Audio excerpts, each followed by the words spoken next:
You land the dream job, you meet a wonderful partner, and your life is finally stable. But then, a strange feeling of dread sets in. Suddenly, you pick a massive fight over nothing.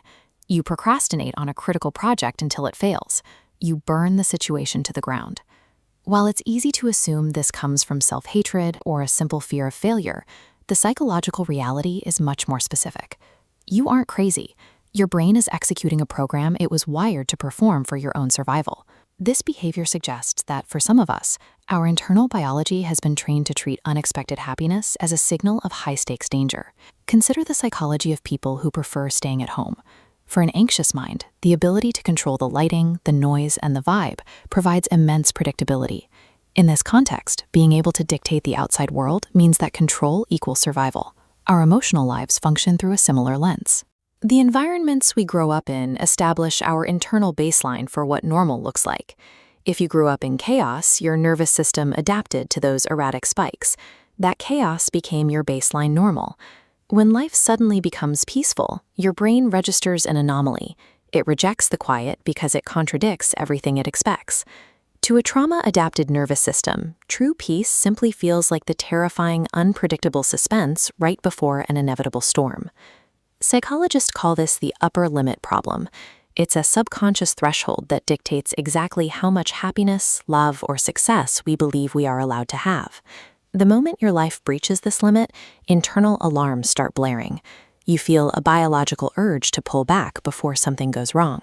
You find yourself waiting for the other shoe to drop. That state of anxious waiting is agonizing because you have zero control over when the disaster might hit. This is often when a darker internal narrative takes over, a voice that whispers that you don't deserve this success anyway. To stop the anxiety of waiting, you regain the wheel.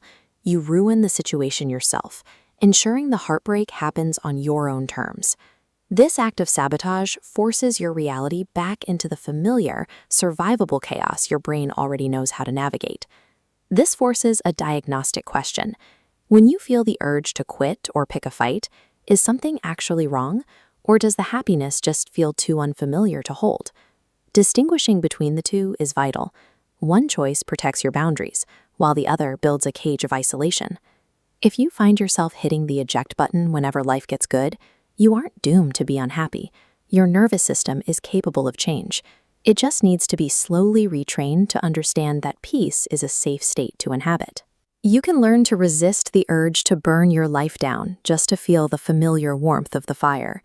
You can choose depth over noise.